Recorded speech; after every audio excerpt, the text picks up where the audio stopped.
There we are. See you soon.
As one starts to leave the ego behind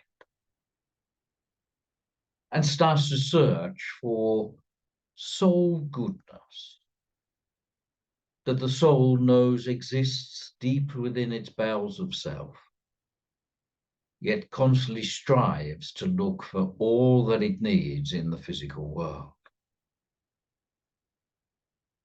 And the physical world is full of those who behave like vultures, picking at the bones of the faults of others, constantly seeing their faults, their evils, their misdoings, their sins, their bad words, their bad action,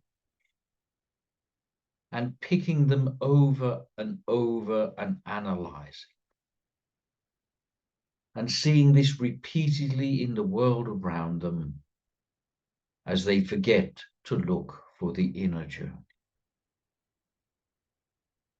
The soul bound by watching the movie of the human life, seeking its exit, but is forever caught in the focus of one movie after another. So captivated by those on screen, they become them. And in living that life, for time and time again, there is no lasting satisfaction. But man sits in the movie theatre for maybe 20 or 25 or 30,000 days in each life. Yet the screen throws up something new, something that must be learned, something that must be discovered, enjoyed, or repulsed from. Man, forever captivated by that play of life, never sees the truth that is beyond.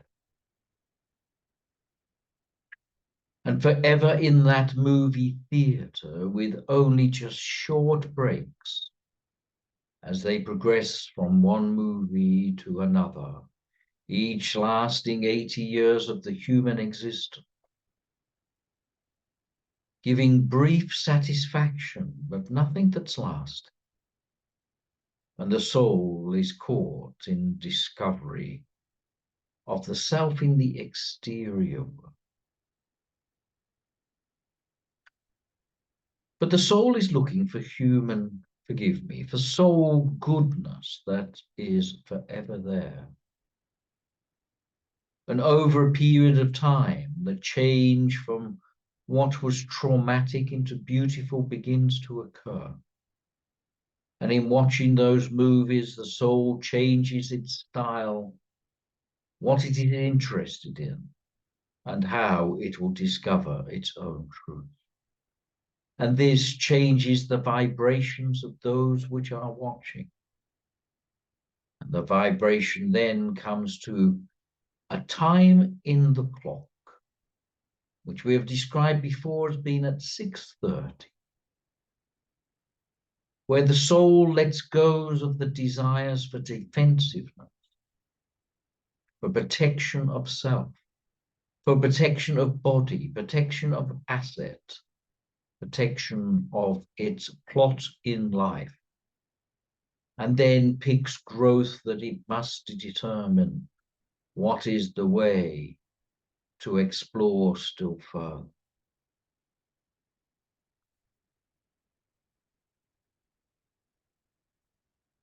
Have you ever noticed in the birth of life, there are black sheeps in many families?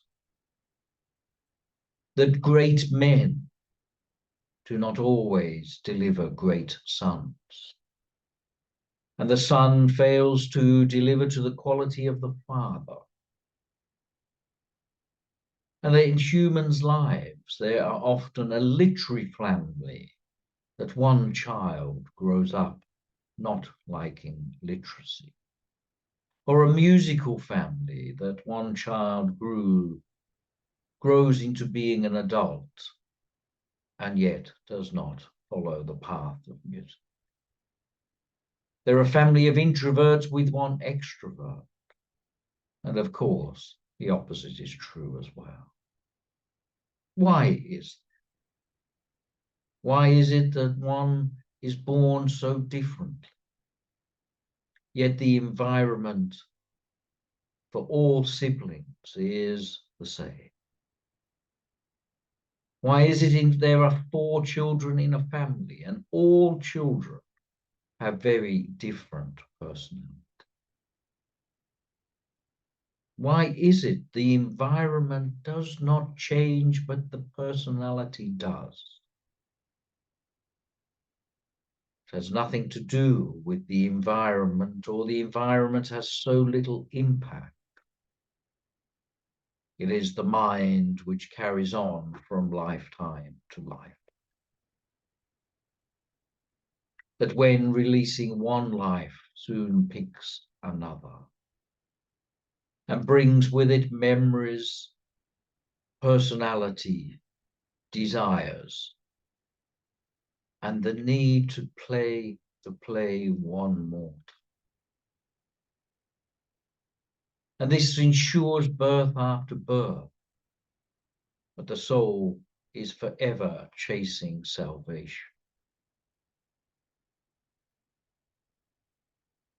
So the personality of one life migrates to become the personality in another life. And one may be recognized by that personality from those who wish to look. But so often, the education that is on the screen of the play points towards the inner world. And one who is forever watching movies of a certain genre, maybe murder, maybe mystery or crime, will start to see that crime in that light, start to chase the mysteries which exist within life, attempting to be the detective that solves the crime and discovers the path out. And therefore, life after life, both from the personality and the desire to chase a certain type of life, means that many lives look same time and time again. But with a little thought, a little inner looking, one can see that the inner world creates the outer. The desire for a certain level of comfort creates the need for a certain level of luxury. And this is the signpost of transmigrating personality, the signpost of living life after life in a repetitive form, the signpost of the soul never satisfied with the exterior world. The signpost forever points internal. The signpost tells you that you must travel inwards and discover, where does this life come from? Why do I view it as such? Why do I view it good and others bad? Why is my personality this and the rest so different? These are the posts which must push you to the inner world. These are the pathways which must ask you to discover the truth of your inside. You will never find the outside world to give you the answer you seek. You will never find on the movie screen a solution to your problem, because the solution is forever inwards. At best, you will find a hint, a push, a guidance of where and when to look. But the solution is always inside. So the faults on the exterior world are not faults at all. The evil that is committed on the outside is not evil at all. The bonds that you are bound by are no more than within the mind and not relative to the spirit. So you look at your life and you say, I cannot, yet you can. You look within your life and say, I wish, yet you can manifest. You look at the life and say, if only, and it is already there for you. If only you had the true eye, would you see the clarity of the world. So the physical world would never see the purity of God, the beauty of spirit, the eternal life of the soul. It'll never see the transmigration from one life to another. The exterior world just points. It is a school, it is an education. But as surely as the clock strikes 6:31, you'll begin the process to look within your inner. And that inner world will call you for more lives than you could ever think possible. And that inner world will manifest a different movie, a different screen. It'll start to raise your vibration as you seek beauty and soul kindness more frequently. You begin to see others in the truth that they are. You're more interested in the world of mystery, but the mystery of the inner world, and not in the crime and the villain and the resolution of that. The inner world will point you to altruism, to kindness of others, the sense of self, the beauty of your creation. You'll see the sacred in every corner of the world, where before it was forever hidden. Your inner world will show you beauty that you think is impossible. The inner world is more interesting than the outer world. The inner world guides you into the truth of love, and the outer world just to mystery and problem and ego and all the vultures which live on this rotting corpse of a body. And yet you reject this world. You reject the inner and prefer the outer. And you let it go for what is so fleeting, such poor quality, a poor impression of what you can have. And you let go of this inner world to satisfy your needs in the outer, chasing money or pleasure, but getting pain in return. And time again, one points back. You are forever reminded of look inside, allow the inside out. And as the clock again strikes 6:40, your resolution of your inside is stronger than before. Yet you could still surrender the inside if a sufficient offer on the outside came. Yet you have glimpses and tastes of this interior world. And the interior world will pull you away from the debris of human life until you become stable and stoic and satisfied within the life of the inner. And one says it's so difficult dealing with the inner world as it requires my patience and my time, and I have so little of both. The Western world rushing from here to there, always saying, I will be happy when I get to that point in time.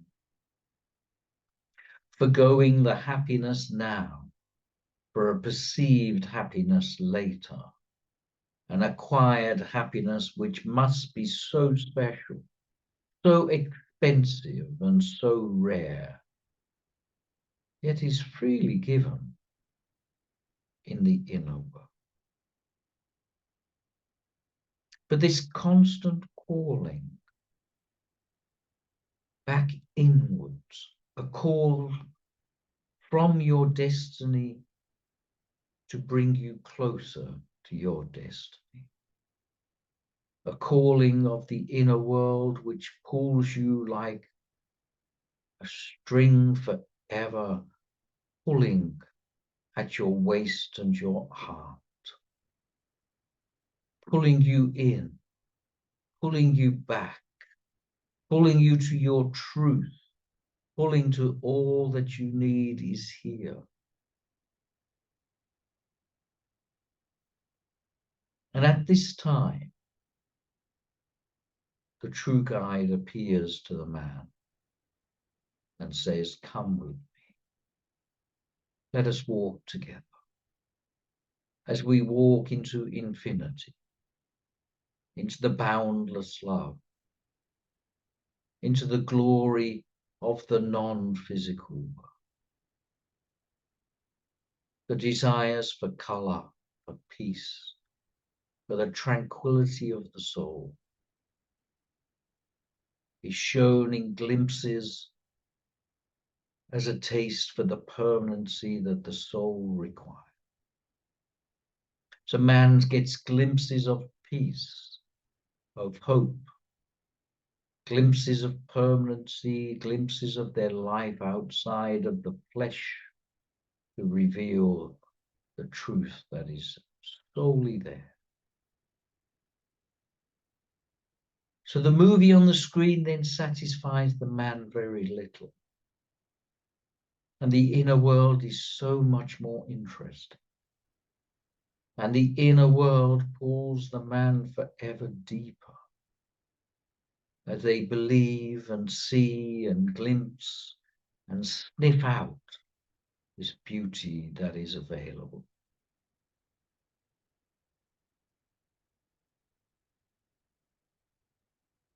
And the soul that once grabbed onto any little bit of with its awareness,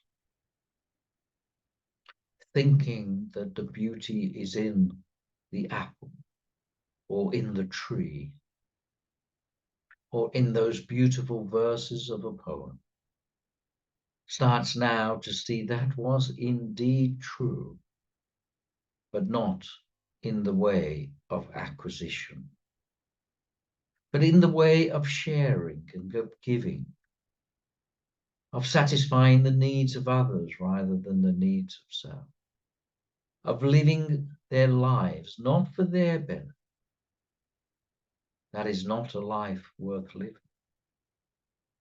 Not to this soul, as this soul seeks the satisfaction of others, with the attempt of removing their pain, their obstacles, their greeds, and their doubts, to deliver them once more into the beauty of their peace, so that they may surrender to the eternal and feel the joy of everlasting love.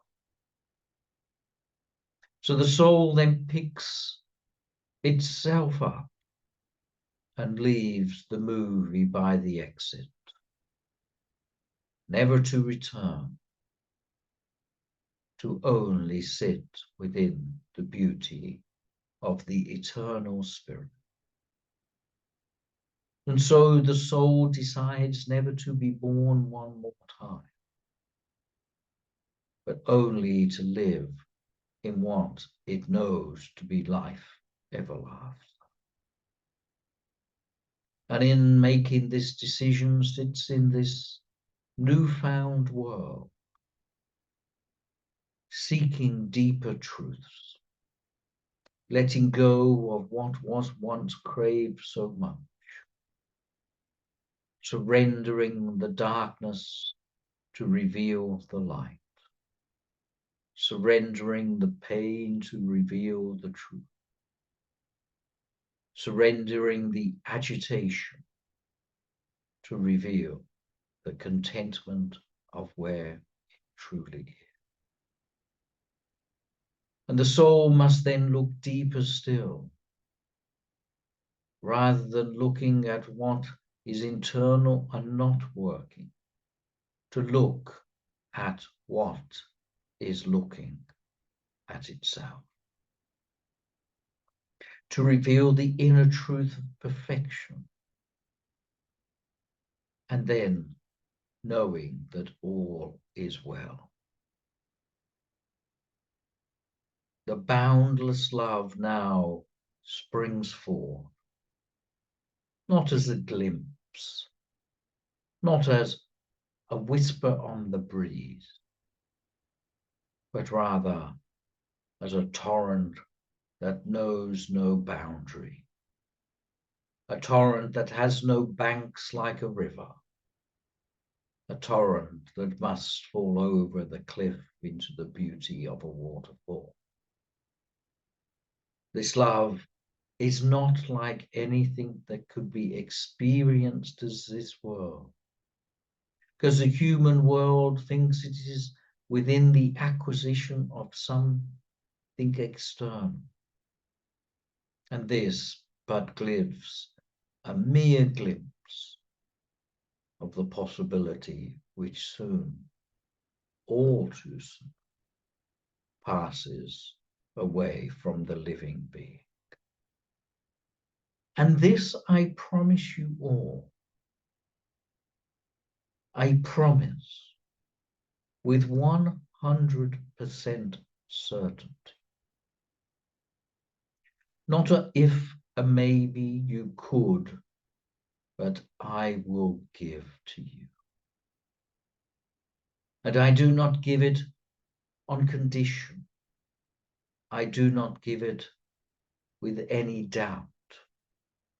I do not give it if you release all pain. I do not give it if you are still trapped within the movie theatre of and desire to leave. I give it to all. I lay it bare at your feet. I ask nothing in return. I lay it on the ground of your attention. If you would but focus in the right position, it is everywhere. The beauty of the world, the love of spirit that you desire, the release from pain to sit in the beauty, I give and is available to you now. And it is available to you without condition of any sort, as I have said. It is given to you without condition of any sort. I ask nothing in return.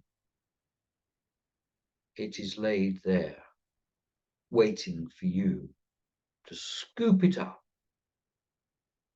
to bathe in its water,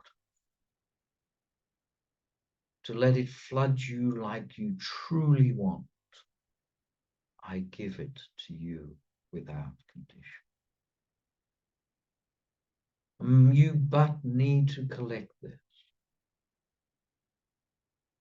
And then you will know what the beauty of spirit truly is.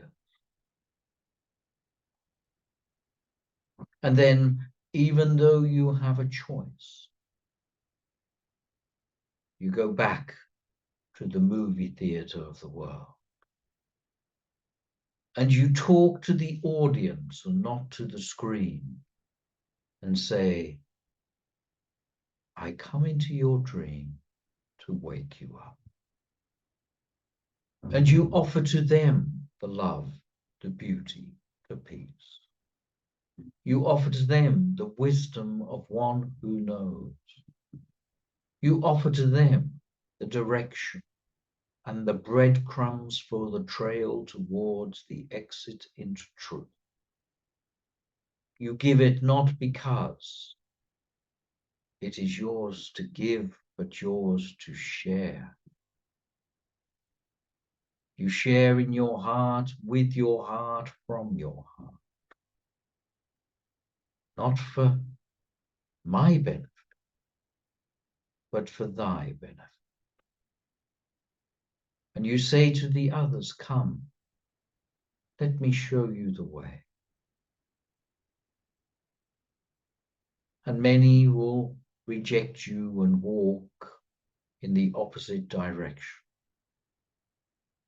or call you to be one that is deranged and stupid and does not know. And yet you still offer them love. You offer them peace and you wish them well and wait for their time to come. Out of a movie theater of 1,000, it may only be one which truly looks into your eyes and sees what you have to offer. And then out of 1,000 of them, there may only be one which walks towards you and hears your words and embodies your truth. And out of 1,000 of those, there may be just one which holds your hand and says, lead me, show me the way. Let me walk by your side. The truth of you is the truth of me, and I need to know. This one looks into your eyes and sees your love and not your physical. This one who looks into your eyes is then given the surety in terms of signs and gifts and truth that the previous bunch also received but did not accept them to be real. And that person will walk the path towards the exit of the movie theatre and attain the riches that the theatre offered so many of. And they too will then achieve the glory of everlasting life and walk into their own movie theatre and say, I know the way, and undertake their own tribulations and acquire but one of 1,000 of 1,000 of 1,000. And yet they do not despair and say, look how many that have rejected me.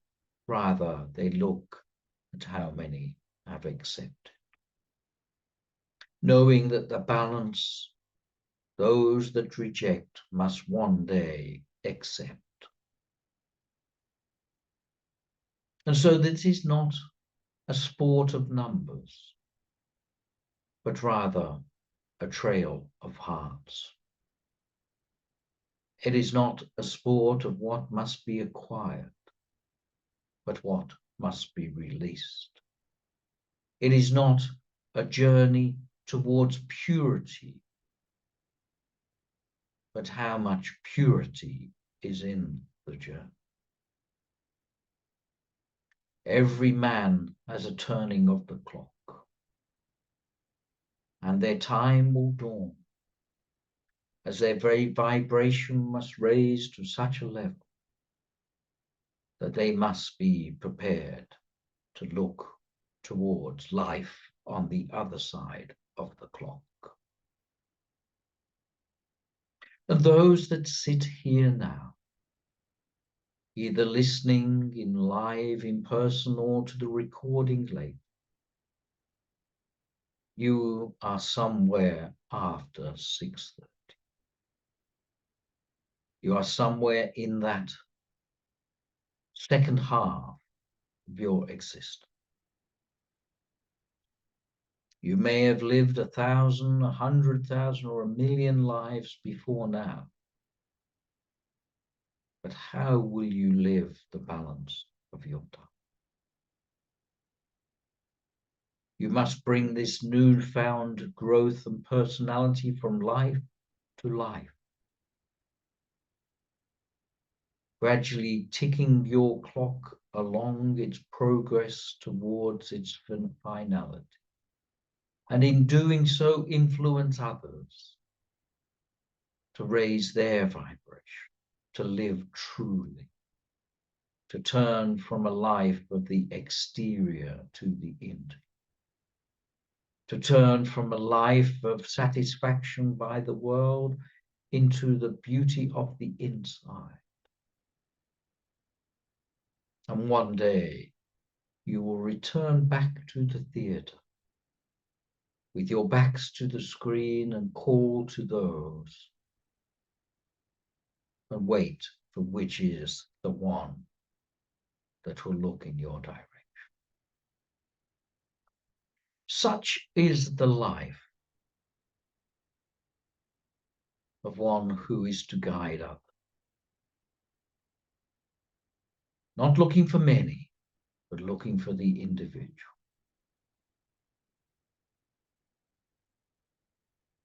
Telling the story that must be told, truly the greatest story that ever could be told.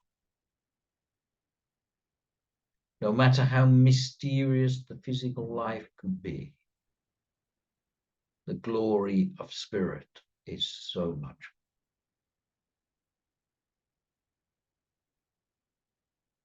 So you may sit on the cycle of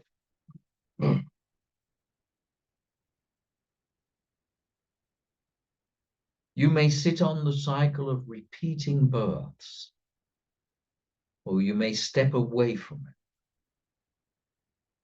and head into the realm of your salvation.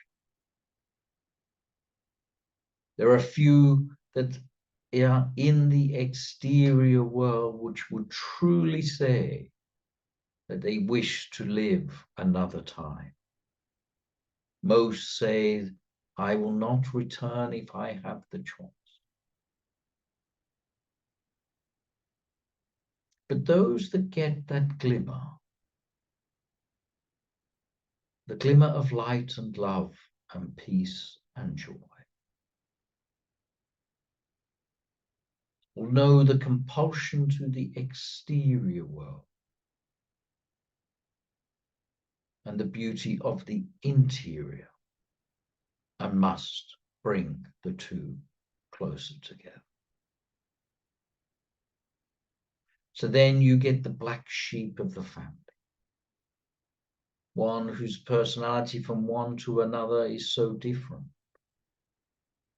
one who is chasing their spiritual life in a family of materialists.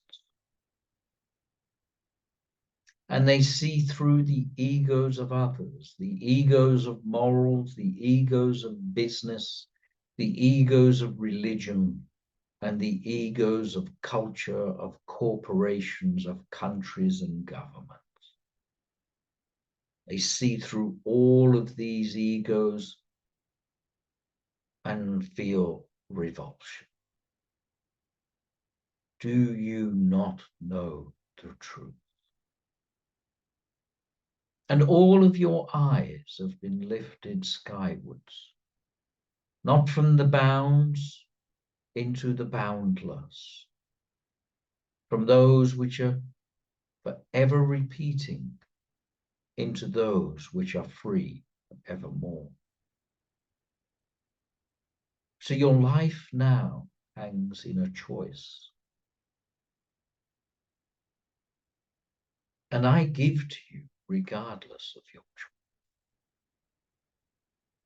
I give you the gift of love and peace, regardless of whether you chase the dollar or eternal youth. I give you the qualities of eternality right now. Will $10 truly satisfy you more than $1? Or is that purely a belief in the movie theatre and the screen? So we will take the healing list in a moment. And after then, I will explain to you the role of consciousness and awareness in light of what has just been said, so that you may see your truth in another position. And you will see how the awareness of the world changes to the awareness of nothing much.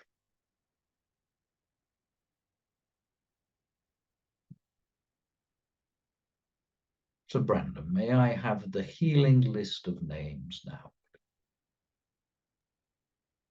Anne Marie Lynch, Maddie, Yvonne and Bernard, Debbie P, Petra R, Beth, Vivian, Barbara, Wendy C, Carrie G, Deborah, Ant and Leela Collins, Helen, Nigel Clark, Teresa, Tracy, Norma, Julio Sr., Julio Jr., Jeanette, Anne, Christine, Eddie and Kat, Suzanne, Susanna, Stephanie, and Crystal. Thank you.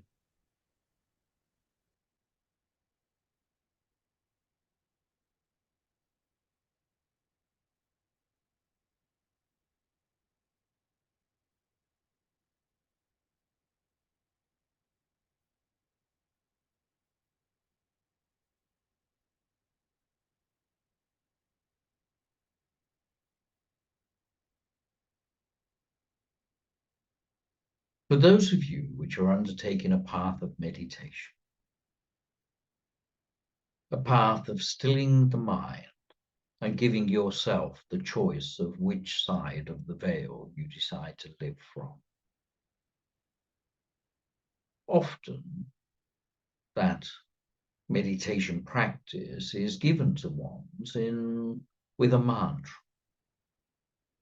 Of course, it may also be given to ones of follow one's breath, or listen to the beat of your heart, or the rise and fall of your chest as you breathe. But the path of the mantra is true, because you birth a child in the form of a mantra. And here, the focus of consciousness is required, as the conscious mind must be stilled and must watch the coming and the going of a mantra. And the mantra will flow easily after a time. And the consciousness should focus and hold the mantra and be aware of it. But the mantra walks you across the veil from the physical to the non-physical. The mantra pulls you across what is holding you into the physical life. And consciousness will give you the choices that the still mind must naturally throw up. And consciousness will keep you looking at the movie screen as what it becomes aware of starts to grow and to evolve and to live. So after a period of time, consciousness must let go of what it is looking at. And so one's meditation practice will start then to be focused not on a mantra, but to be focused on who is watching the mantra. And one will see that there is consciousness watching a mantra.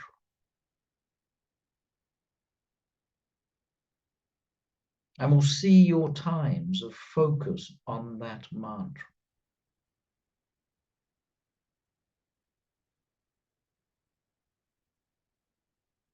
And in time, the mantra, having done its job, will lay still and dormant till its next requirement within the heart of the person. And one then is aware of being aware. not having the focus of an item that consciousness must have, but to the broad, the wide, and the deep of stillness without the object. So now one is aware of being aware, or if you prefer, the observed is the observed.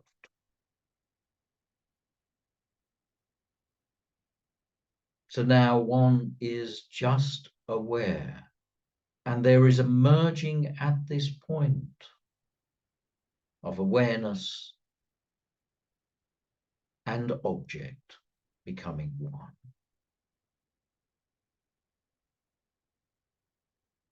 And if one is truly in this state, there is nothing but potential. So let me change the word so you are clear. Remove the depth and say it in plain English. Eventually, you become aware that you are watching a movie screen. And the movie screen is required for one to watch. Otherwise, where is conscious? So one watches this screen and craves this screen, and therefore one is born again and again, craving the physical life to invigorate the state of conscious, the state of soul. So rebirth is the attachment of soul to living time and time again.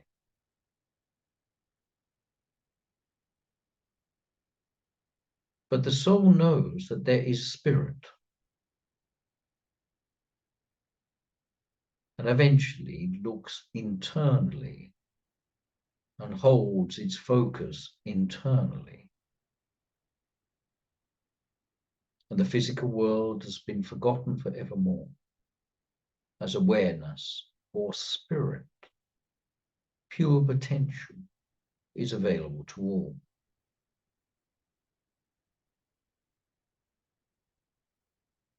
Other things arrive at this time.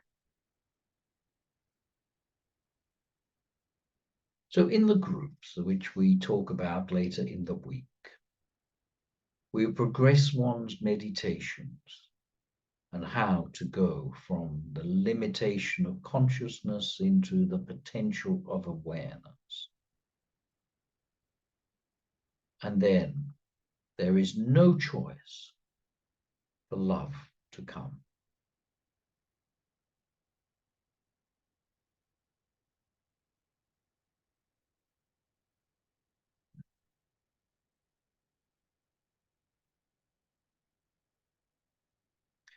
So the series of talks we are giving at this time is the path to the spirit.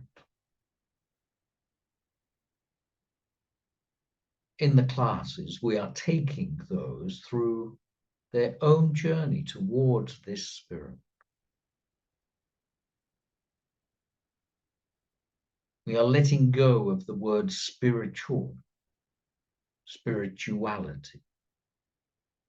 That must exist only in the world of duality. And we go into the truth, not into the play of the truth, as we go forever deepwards to reveal the purity of spirit.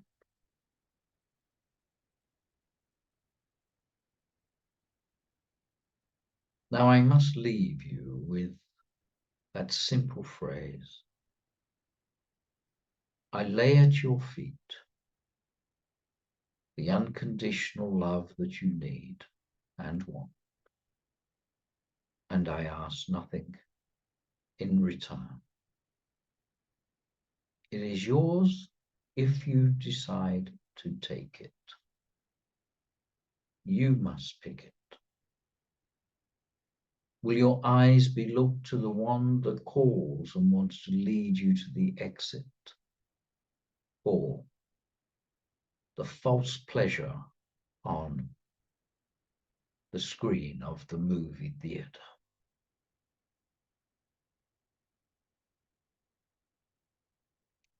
It is your choice.